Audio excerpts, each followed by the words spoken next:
If you keep leaving talks with your spouse feeling spun, blamed, and breathless, stay tuned today because my guest, Erin Snow, shows you how to set listening boundaries, hear what's really being said, and keep your power in a high conflict divorce.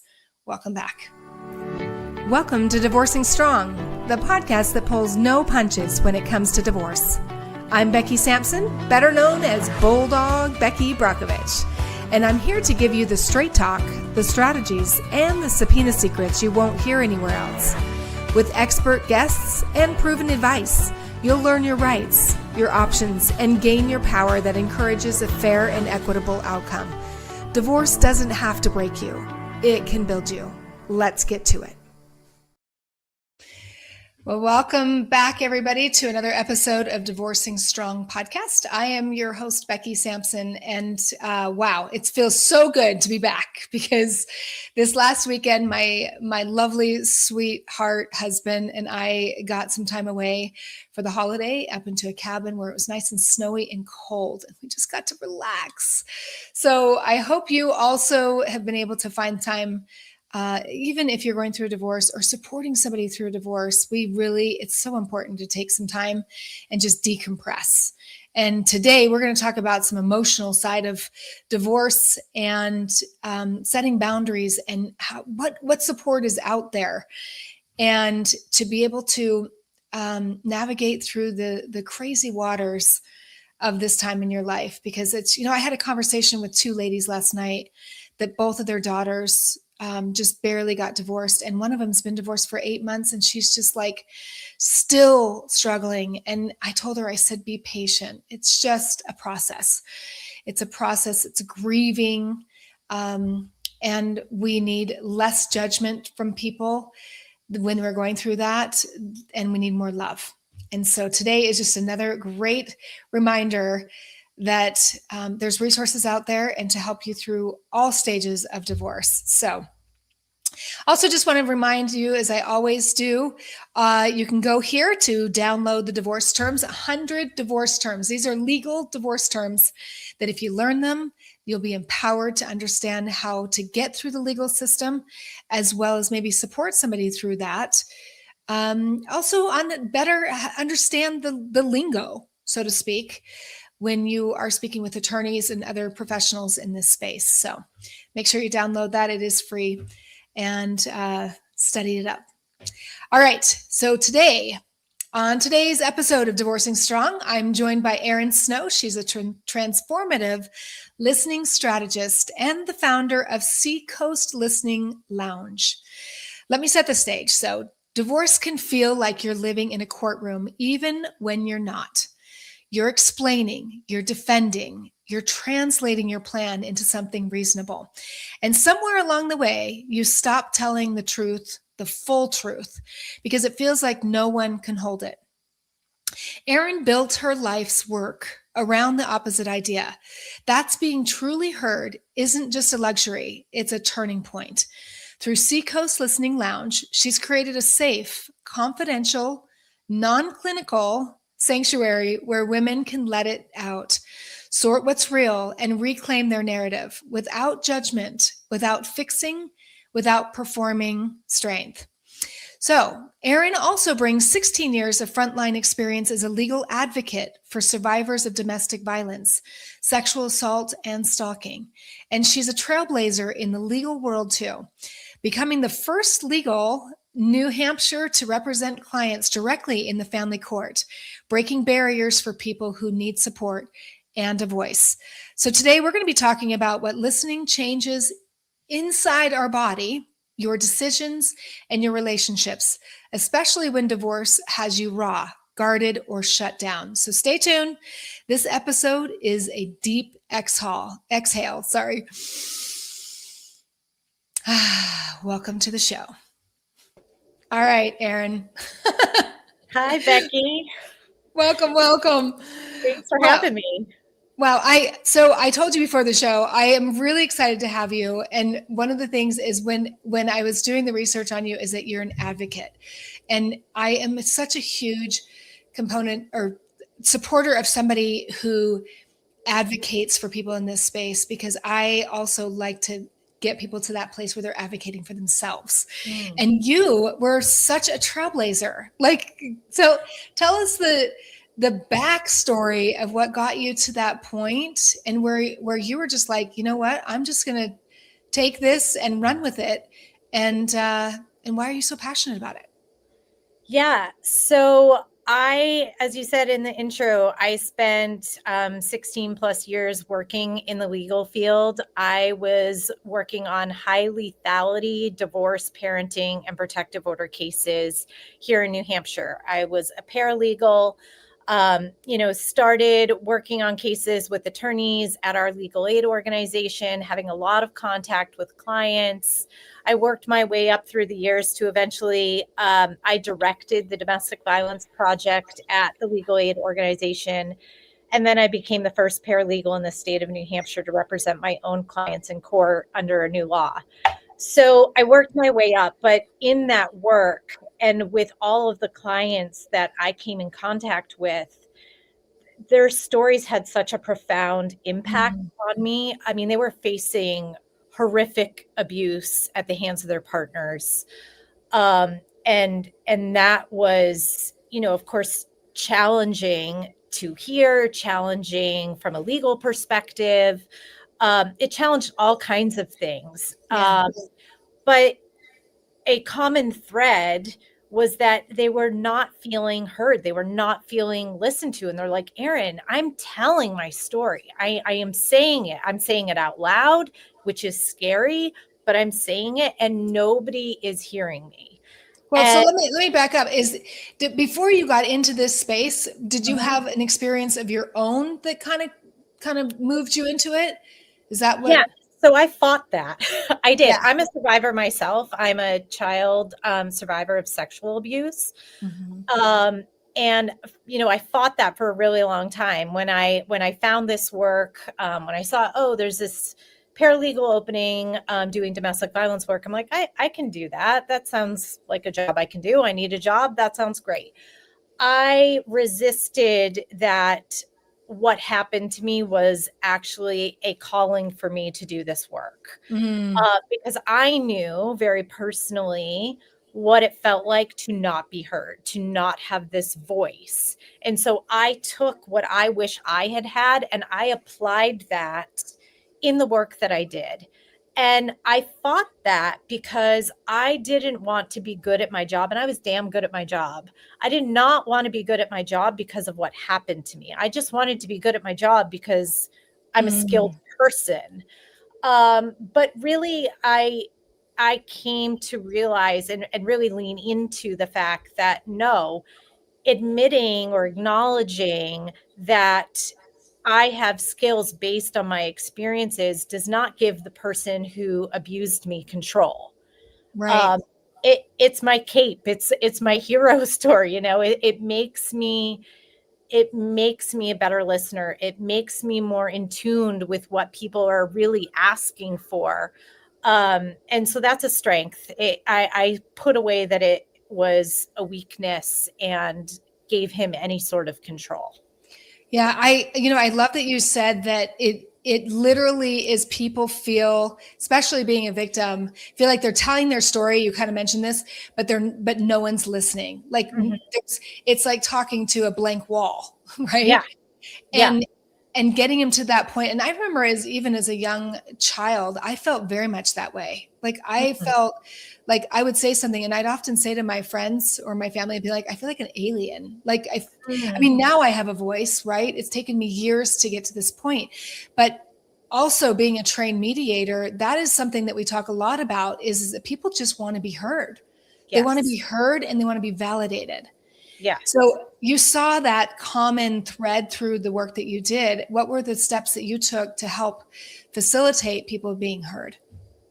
I think it's creating that safe space. I mean, you Mhm. have to build the trust Absolutely. initially. People aren't going to just like spill their guts to you, right? Mhm. And we're talking like, I mean, I was dealing with divorce and parenting cases, some of the most personal things that you can talk about.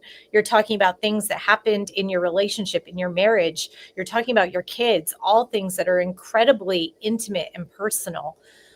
So creating that safe physical space by just like, where do you want to sit in the room? Things as simple as that. Where do you want to sit in the room? Where do you feel comfortable? Do you have, is there time restrictions? Because people have a lot going on. Yeah. And when they're sitting down to meet with you, you want them to be focused on the meeting, not thinking about all of the other things outside of that meeting. So what can you do to kind of alleviate that stress and pressure to be focusing and distractions? Like, how do you alleviate the distractions? And if they have children, what are their children's names? Like knowing those things before you sit down and meet with them. Because I had basic information. So just asking, and this is what I do in my work now. How do you want me to listen to you? What do you want this to look like? What would be helpful in this meeting? So it's not completely directed by me. And I think that allows people to open up. It creates that trust, and it makes, for me in the legal setting, it made the meetings more productive. I was able to get the information that I needed in that meeting because I created a scenario where they felt comfortable opening up to me. They knew what the expectations were. And so we weren't just kind of spiraling during our time together. You just brought up something that was interesting. I often think that, or the thought that just came to me, I should say, while you were speaking, is that I think in this space, in the divorce space, oftentimes when we go to professionals, we think that those professionals are going to take control and do everything for us. Mm-hmm. But what you just said is that you said, hey, how can I best work with you? Mm-hmm. So you're putting that influence, I don't like the word control, but you're allowing them to have a say, and also with how you're going to interact with them, and you're saying, I believe you, I trust you, that you know you better than me. And so I want to be able to know how I can best work with you. And that is something I don't think a lot of people do. Yeah. I really don't. And I think I think it's empowering for the person that's coming to you for help. I think for the professional, like, it doesn't minimize your expertise at all by saying, hey, what do you want this to look like? And I think from the professional perspective, sometimes people are thinking, well, in order for them to trust me, in order for them to think that I'm doing a really good job for them, they've hired me, I'm their lawyer or whatever, that I need to tell them exactly how this is going to go. Because then they think that I know what I'm doing. When in reality, if we just have the conversation of what do you want this to look like? And it's kind of like a buffet, right? Like, I'm bringing you to the buffet. There are a whole lot of options. I'm showing you all of the options, and you can pick and choose what works for you, but tell me what works for you. I just want the right things to get on your plate that are going to make you feel good about the situation. So that's just something we talked about last week in one of my other episodes. The same thing is that, look, when you go to the right people to support you through this, they give you options and allow you and trust you to do your due diligence, or even what feels right within inside you to say, hey, this is where we're going to go. Right. It's not like, no, you are going to do it. This is a red flag. I think that when you're interviewing attorneys or you're interviewing mediators or those kind of things, it's like, nope, this is how it's going to be. And you have to do it my way. I've made my own mistakes also with dealing with attorneys that are like, nope, it's my way or the highway. And I'm like, okay, I just got out of that kind of situation. Like, I like to have options, and I'm just one of those people that, you say, hey, you might want to consider this and you might want to consider that. And that does create, Erin, in such a deep level of safety for people when they have options and they're not being told what to do, but they're saying, hey, given your situation, what you've shared with me, blah, blah, blah, blah, here's some of the things that you might want to consider. And then it's just such a totally different energy. Yeah. And then if it's a good fit or not, because, if you're in a meeting and you're interviewing lawyers and, the prospective client tells you their story and tells you the facts of the case, and then the attorney says, okay, I heard everything that you just said. Here's my approach. Here's what I'm thinking. What do you think about that? And the person can say, yeah, that sounds good for me, or this makes me uncomfortable. And you can talk about a strategy. And ultimately, you do develop a strategy. And if the person can't follow the strategy, because that's the legal advice, and this is what I would advise you to do. And if you're going to go against that legal advice, maybe I'm not the best fit for you, and Right. that's okay. But it's having that open and honest dialogue, because I would just hate the clients I talk to, I would hate for them to walk away with, hey, this is what I was told I have to do. That doesn't feel comfortable for me, but they're the legal profession and that's what I'm going to do. I would have people come to me all the time and say,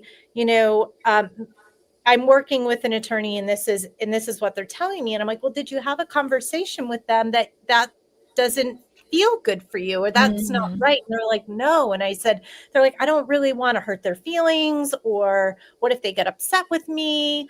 And I would just say, look, like, that's what you need. That's a conversation to have so that both sides have an opportunity, because the lawyer may not know that you're struggling. The Right. client's feeling bad that, they're not feeling heard.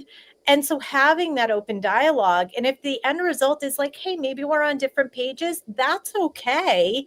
And now it's time to move on, maybe to somebody else that is a better fit for you. At what point in your career did you really see this need for the listening communications to be improved? Um, Pretty much the whole time. Yeah. Pretty much the whole time, listening within the system, the family court system, Yeah. listening within the justice system with, police departments.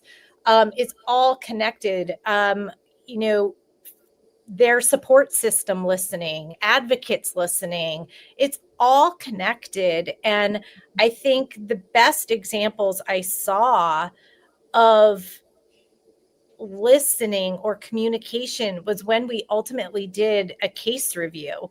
And unfortunately, a lot of times when we had to do case reviews, it's because something really horrible happened. There Mhm. was a bad result, or somebody was injured or even killed. That's when everyone would get together and go, where did we miss the mark? How could we have done better? Mm. What could we have done differently?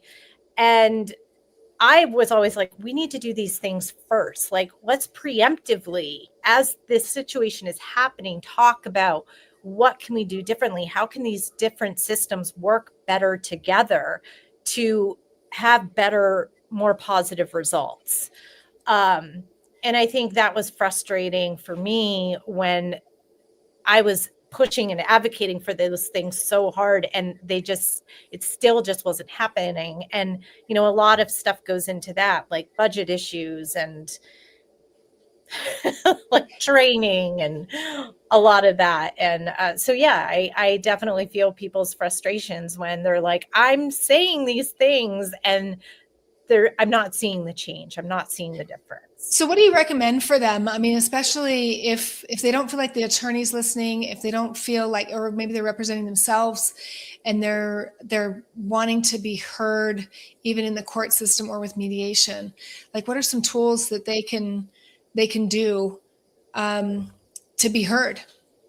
Yeah, that's a really good question. And I think on a more general basis, because a lot depends on the jurisdiction that you're in and what kind of help that you're looking for.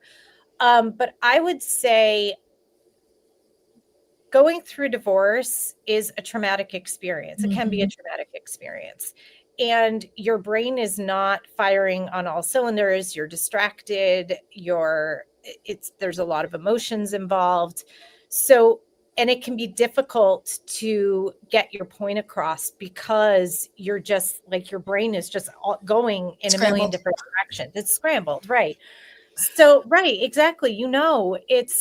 It's challenging. And so I think how we present ourselves, and sometimes people make judgments about how we present ourselves, and that is unfortunate. Mhm. Um, but I think if we're able to just kind of write down and very clearly, if you're able to, and it doesn't have to be like pages and pages, just like, this is what I'm looking for, this is what I need, and this is why I need it. And have and have that in front of you so that when you do go to people, when you are reaching out for help, when you are looking for a lawyer, when you are reaching out to a crisis center advocate, when you are looking for a mediator, trying to talk to a mediator, like, here's what I'm struggling with, here's why I'm struggling, and here's the help that I need. So that they have an understanding, because unfortunately, very unfortunately, I think when people are going through these situations and they are scattered, and rightfully so, that people are dismissive of that. Oh, Uh, absolutely. like, And oh, you're crazy, or, that's a ridiculous story, or whatever the judgments are. There's judgments. And those judgments get in the way of people getting the help that they need. I know, and also this is something that just came across my mind too, is that I wonder, obviously if they're in a domestic violence, whether it's emotional, or because that is domestic violence, Mhm. emotional Yep. abuse, or psychological or physical abuse, and they're used to being subservient, Mhm. and not expressing their voice because they're afraid of the consequences of it. It's an interesting process. I mean, have you seen that when people are coming out of that, to really see them assert themselves and be like, oh, but that's mean, or that's because that's what that partner has convinced them of such. Right. When you share your voice, it doesn't matter, there's no value there, or just shut up and do what I tell you to do. And so it's a bit of a process. If somebody's been in that kind of situation, like, I like that you say just put it on black and white paper, but Mhm. what are some other things that they can do, because to kind of ground themselves and to start coming out of that bloom, I should say, maybe bloom Yeah. into advocating for themselves. Yeah, and I would say, first of all, if you're in a domestic violence situation, the piece of paper is great wherever you write it down, or if you write it down, but just be like mindful of the safety risks and having anything Exactly. written down. Um, technology, handwritten, whatever. I think it's connecting first and foremost with people that understand domestic violence and coercive control. So Exactly. connecting with your local advocacy group, um, finding people like me who are professional listeners, that like that's their job, is to validate and to empower and to process. Coaches. There are a lot of resources out there, that people work to make sure people have the tools and the resources to kind of step into their own voice. Because I saw that a lot. A lot of people that I worked with initially did not recognize, to some extent, that they were in a domestic violence relationship. They Totally. just, whether that was because learned behavior from when they were children, and past relationships, like that's all they had known, that they thought that they like normalized that behavior. And then, being able to talk about it and being able to hear it out loud. And I think that has been big, both in my legal work and in what I'm doing now, being able to hear it out loud and taking a step back and going, I see it, the light bulb go, wait, that doesn't sound right. Like they've never been able to say it out loud in a safe space. And so they just kind of normalized it and thought like, maybe this is okay. And I'm not getting hit. So that's what I was taught domestic violence is. And that's not what's happening to me. So this isn't abuse. No, it is abuse. There's financial, psychological, mental, emotional, all of it, abuse, verbal abuse. So when I see people like talk about it, really maybe for the first time, and they hear it said out loud, and there's just kind of this light bulb moment of, wait a minute, maybe that's not okay. Yeah. That's not okay.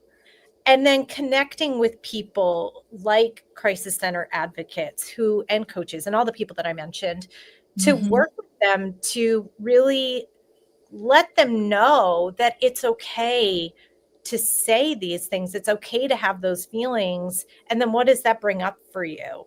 And I think that's kind of like the first step in finding your voice, is first finding that safe place to let it out.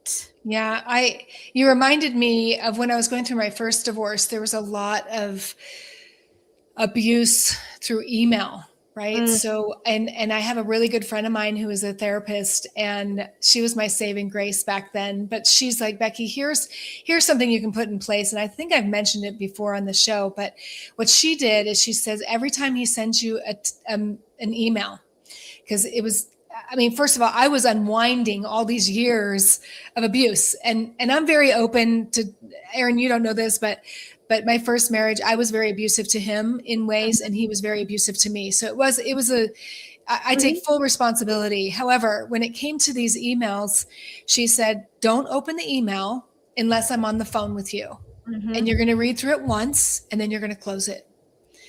And it was so awesome to be able to have somebody that at line by line, sentence by sentence, to be able to say, that's abusive.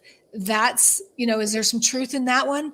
Or that's manipulative. And I just didn't know. I mean, mhm, I didn't know what I didn't know. And it started opening up my eyes. Now, granted, it's very important that you have somebody that's healthy, that's neutral, as neutral as possible, to be able to, because they can easily take you in a totally different direction, mhm, right? Because you're so vulnerable in that point. But I love that I only opened it up once and I had her with me. I had a safe space that mhm, I could open it and go through it, close it, be done. Is there a response to that, or is there not a response? And so that was my first step of really kind of coming into my own voice and going, look, I'm going to call it like it is. It's abusive. mhm, And because I made all kinds of excuses. I remember calling, there was after one of the domestic, he had hit me, and I got on the call. This was years of just a lot of stuff. And I mhm, was making excuses of why he hit me. And this lady's like, look, it's not your fault. I'm like, no, it is my fault. And I mean, it's hard when you're coming out of that to distinguish what's yours and what's not mhm, yours.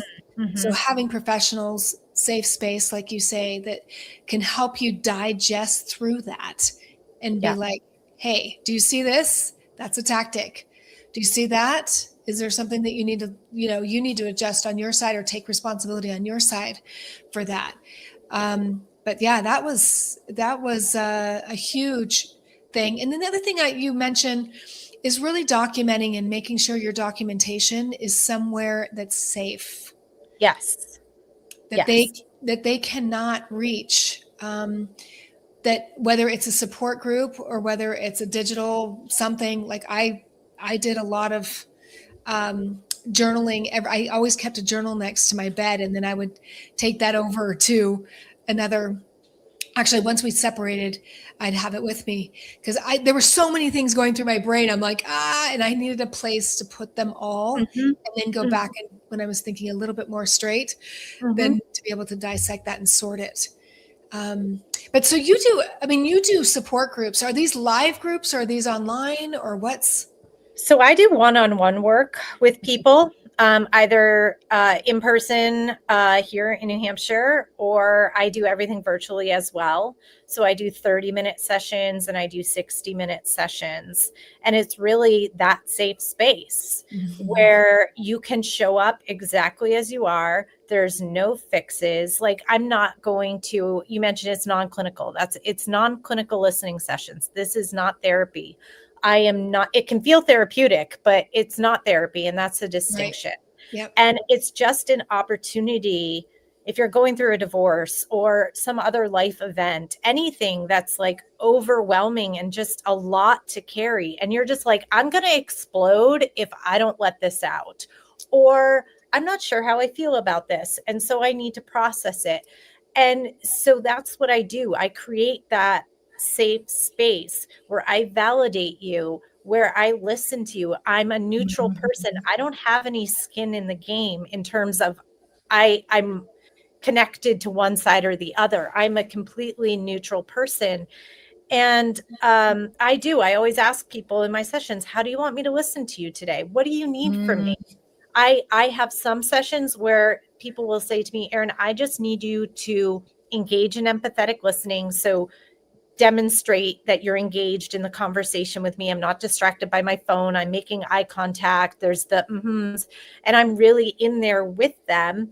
And that's what they need from me, because they don't have that. And then I have other people who say, I want this to be a conversation. You are a neutral person. And I'm coming at it from a place of no judgment. So I want to have some back and forth. I'd love to know what your perspective is. And then I have other people who are very structured. They're like, 30 minutes, I am going to just let it all out. I don't want to, just let me do that 30 minutes. And then 30 minutes, I want to process in a conversation with you. So it's really I love tailored that. to the individual. What do you need? And I'm not coming at it from, I need to fix you, I need to diagnose you. It's not like that. It's just really it's truly a safe place to be listened and heard and validated, and then walk out feeling relieved. That's what a lot of my clients say. They're like, I came in overwhelmed and I walked out completely relieved, and I feel better. And now I feel in a better position to go about my day. So couple things about that. I absolutely love that you do. And it reminds me of a guy that I used to date many years ago that, cause I'm a talker. Can you tell? Like I'm a huge networker, and I'm also a huge talker. And he'd always call me, and he's a big talker as well. But the minute we got on the phone, he'd go, whoa, just stop. Do you need me to listen, help you solve the problem, or solve the problem for you? And I really love that you do that, because you are allowing, first of all, it's good for you. It's grounding for you. What do you need from me? But it also allows them to kind of pause and be like, what support do I need? Because oftentimes when you're coming out of an abusive relationship, you don't even know what your needs are, because you've been running everyone else's needs in front of your own. So it grounds them as well, going, let me think. And then you have a game plan for moving forward in the most healthy way possible. I absolutely love that structure. And do you work mostly with women, right? I do. Okay. And so I do mostly work with women. People have asked me, will you work with men? I'm like, look, I am all about access. That is hugely important to me, especially with my legal aid background, that I don't ever want someone out there to feel like they're not being heard. And if somebody listens to what I'm talking about, or goes to my website, or listens to your podcast, and they're like, hey, that really resonates with me, that's something that I need, that's all I need to hear. That's all I need to hear. So you will work with men if they'll call you. Because I think men, so it's an interesting thing, because as I was in between my first and second marriage, I was single for 8 years, and it was amazing how many men going through the process of divorce would reach out to me, because I think men process very differently than women do. But men seem to always reach out because they just want to be validated that they're not crazy, and that they're, and everybody's got their own stuff that's going through. But that was one of the things that I really was very intentional. Every time I went on a date, I would create this very safe space for them. We'd be at a restaurant and these guys would just start crying because they had never felt that safe. I'm like, look, there's nothing you can say or do that's going to change the way that I think about you. That was one of the things that I would say. And I said, so please, I mean, especially if I'm going to date you, I want to see the real you. So I'm going to create that safe space, so that I used to call it dating naked, right? I was going to write a book about it, and I don't love know. that title. Guys are like, what? But dating naked, which just means let's put everything down. Let's just take down all the masks, all of the judgment, everything, and just like, tell me about you, tell me about you and what you've experienced, and how does that feel? And of course, I've been a coach for a long time and an interviewer forever. So I tend to ask more of the deeper questions. But the safety is the number one thing. And that's what I love that you do, is you create that safe space for someone, so that they can come and understand that firsthand what they're going through. It may not be the details of it, but that is one thing about reaching out and having somebody that's been through a divorce support you through that. And especially if it's been a high conflict divorce. because there's so many nuances. I mean, my first one was not really high conflict divorce. The second one was incredibly insane. So I've been on both sides and I know it's possible. So I love that you do that. And I love it. I don't know if anybody else is a professional listener. Yeah. So I started this business a little less than a year and a half ago now, because I was like feeling some of this frustration and knowing that there's a need. And I had gone through a divorce and was like, I didn't have anyone to talk to. I didn't tell my friends. I didn't tell my family, because there was just, my family just had so much other stuff going on. I didn't want to burden them. My friends, I Right. was like, what are they going to, I was the first in my friend group. I knew that there was going to be judgments. I just didn't want to deal with it. And I was like, where do I go to just talk about this? Because I didn't feel like I needed a therapist. It's not what I was looking for. I just needed a space exactly like this. I couldn't find it. And I'm like, well, then I'm going to just make it.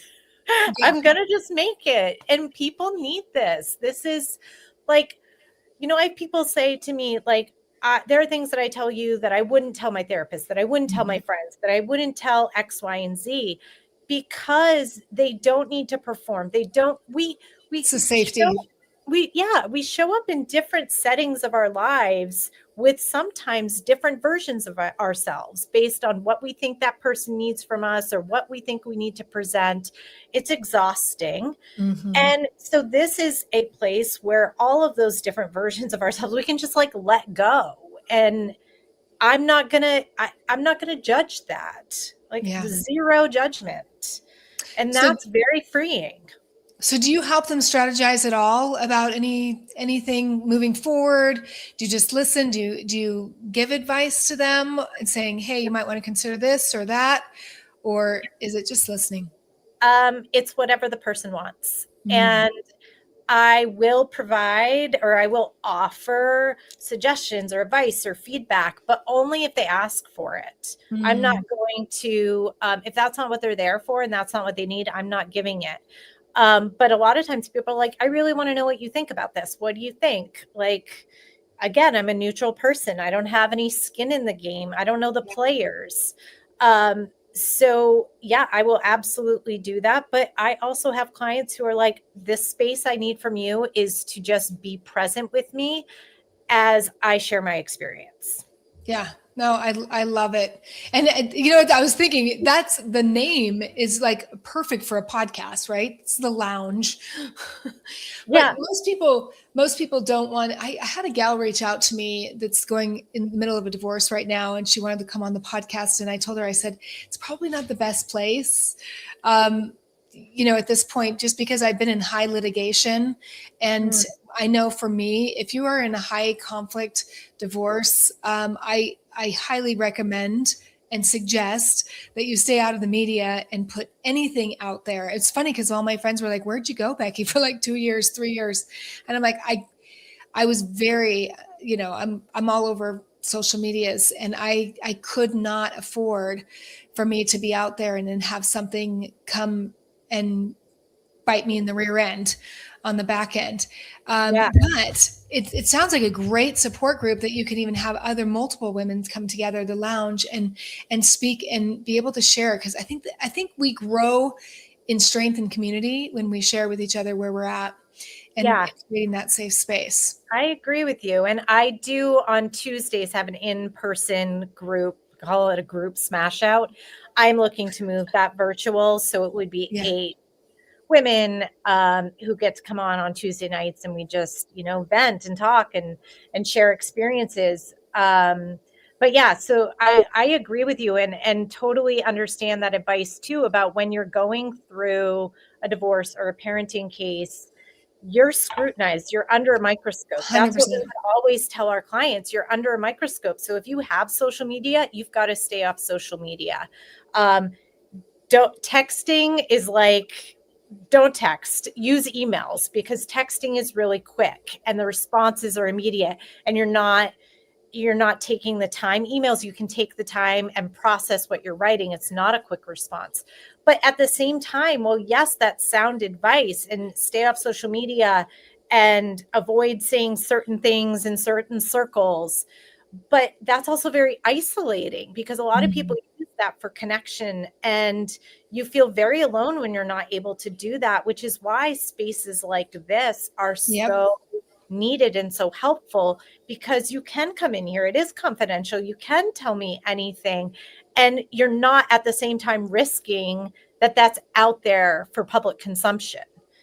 You're relieving the valve, right? Yeah. The pressure of the valve, so that you can come with communication in a little bit more level-headed. Like you said, when someone called you, they were overwhelmed, and then all of a sudden at the end, they're like, okay, I can handle it. You know what I mean? I'm reminded this because this weekend we were at this cabin and we had to turn off the water, and then we had to drive back because my uncle was like, hey, you need to open up the faucets to relieve the pressure. Yeah. And I'm like, that's basically what you're doing, is you're relieving the pressure so that they can have a level head to move forward and safe space. So amen to you, girl. Thank you.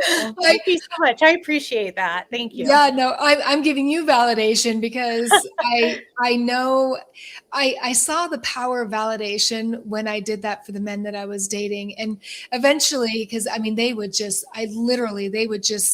unload. And especially when I tell them that I was abusive to my ex-husband, they're like, oh my gosh, that was my ex-wife. And you're like normal. I'm like, well, I went through a lot of therapy. I went through a lot of self-development work to get to the point where I could look back and see what I did. So it created the safe space for them to go, oh my gosh, I feel like I can actually talk to you about how I really feel when that happens. And so I learned a lot about men and how they deal with a lot of this stuff.